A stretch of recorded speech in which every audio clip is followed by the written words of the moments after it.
All right, sports fans, how's everybody out there doing?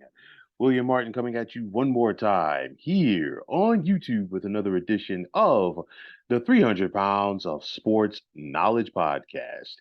And as the start of the 2022 college football season is right around the corner, there are some coaches that this could be their final go round on the head coaching scene, or at least their final go round with their respective program, rather.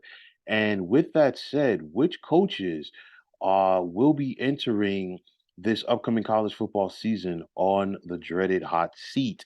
Now, I'm going to start with Brian Harson at Auburn. Now, Harson went 6-7 in his first year at Auburn, which included the Tigers losing their last 5 games of the season.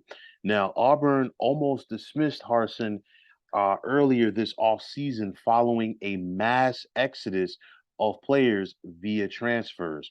Now, the Tigers have a tough uphill battle ahead of them this year as they look to survive in the SEC West. First and foremost, they step out of conference on the 17th of September when they host Penn State out of the Big Ten. They host LSU on the 1st of October. They're at Georgia on the 8th of October, at Ole Miss on the 15th. They're home for Arkansas on the 29th of October, at Mississippi State on the 5th of November. They're home for A&M on the 12th of November, and finally the Iron Bowl uh, at Tuscaloosa against the Alabama Crimson Tide. So at the end of the day, will Harsin do enough to save his job this year? I doubt it.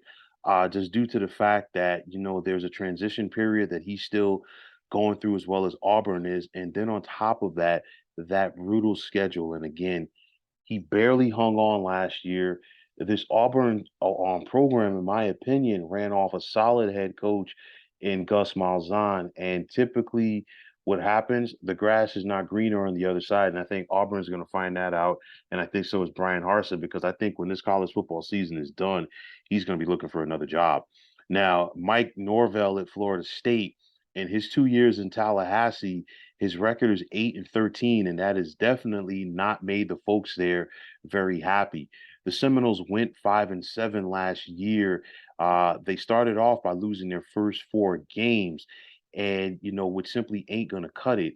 And the Noles, first and foremost, what they're gonna have to do this year, they got to get off to a better start to quiet the noise for their head coach. And you're looking at some key moments or key games rather for the Seminoles this year. They begin in New Orleans at the Superdome against LSU on the 4th of September. They're at Louisville on the 16th of September. They host Wake Forest, who went to the ACC championship game last year. They host the Demon Deacons on the 1st of October, at NC State on the 8th of October. And NC State is a very formidable team in the ACC this year. They host Clemson on the 15th of October. They're home for Miami on the 5th of November. And then, of course, they finish their regular season at home against the Florida Gators out of the SEC. So, the way I see it for Norvell, if he can find a way to do 8-4, I think, it's something that will definitely help his case with Florida State. On top of that, I think he's got to find a way to win some of those big games. And the big games I'm talking about, you take on LSU to begin the year, and that's going to be Brian Kelly's first game as LSU's head coach. You host Clemson on the 15th of October, and that's a game right there where Clemson has been the big dog in the ACC for some time now. And you're at Miami, and of course that is always a big rivalry game between these two programs. Obviously not the same on the national stage like it was, but nonetheless it's still a rivalry game. And then of course you finish at home against Florida, so you've got to win at least 2 of those games, and especially the Florida game and especially the Miami game. But if you can come out there and hold serve against Clemson at home, that'll be big. And I think if you could start the year, if you're Florida State, on a positive note against LSU, that would definitely help Norville's chances. But we got to see what happens. But like I said, I think 8-4 would definitely help his case. Now for Scott Frost at Nebraska, if Scott Frost had not accomplished what he did during his playing career at Nebraska, I really think he would have been relieved of his duties already as the school's head football coach.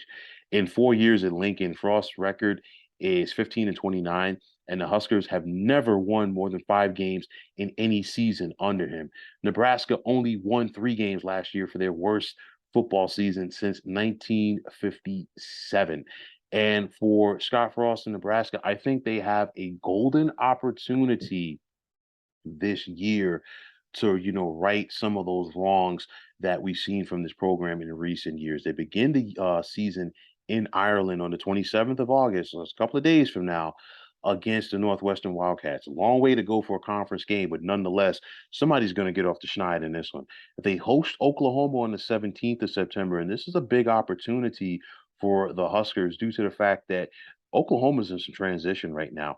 So this could be a down year for the Sooners. When I say a down year for the Sooners, they still might win 8 or 9 games. But nonetheless, if you're Nebraska, opportunity to get something done. At Purdue on the 15th of October, you're home for Minnesota on the 5th of November. At Michigan on the 12th of November, you're home for Wisconsin on the 19th of November. And then finally, you finish on the road at Iowa on the 25th of November. I think Frost situation is similar to what I'm talking about with Norvell at Florida State. I think if he can get 8 wins, and on top of that, if Nebraska can find their way to be among those upper echelon teams in the Big Ten West, he has an opportunity to stay. But there has to be some drastic improvement. Nebraska showed that they can compete at times last year, but just being able to compete at Nebraska is not going to get it done. I mean, there's a generation football fans out here that have really they've not seen Nebraska be what Nebraska was once upon a time on the national stage. And of course, the folks in Lincoln definitely want their beloved program to get back to that sooner rather than later. For Dino Babers at Syracuse, he's entering his 7th year there, and so far he's posted a record of 29-43. And along with Louisville and North Carolina State, Syracuse is the only school in the ACC to never make the conference championship game. Now, the Cuse, it's been a tough go at it overall since they've been in the ACC, but nonetheless, Dino Babers has to try to find a way to get this team on track. Tough schedule ahead for Syracuse. They begin at home against Louisville. They host Purdue out of the Big Ten on the 17th of September. They're home for NC State on the 15th. They're at Clemson on the 22nd of October. They host Notre Dame on the 29th of October, at Pitt on the 5th of November. They host Florida State on the 12th of October, at Wake Forest on the 19th of November, and then they're at Boston College on the 26th of November. So it's a tough schedule for Syracuse, but it's a doable one. I think, definitely what would serve Babers, you know, well for his case is first and foremost, Syracuse needs to find a way to get bowl eligible. And if Syracuse can pull off 7 or 8 wins, I definitely think, he's on solid ground. Now, for Jeff Collins at Georgia Tech, it's been a tough go. And his 3 years there is he's only produced a 9-25 mark. And the Jackets have never finished with a winning record under Collins. It's going to be a tough go for the Georgia Tech Yellow Jackets because you look at it, very tough and trying schedule. They begin with Clemson.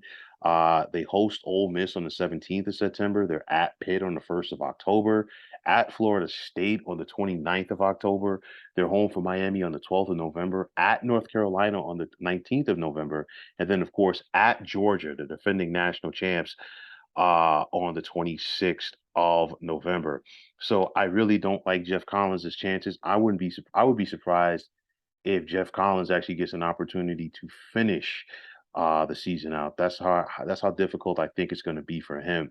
But these are some coaches that I really think need to try to step things up with their respective programs, or else they will be looking for new jobs heading into 2023.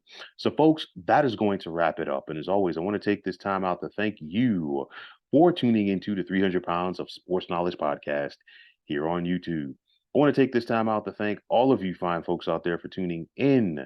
And if you have not already, please feel free to subscribe to this channel.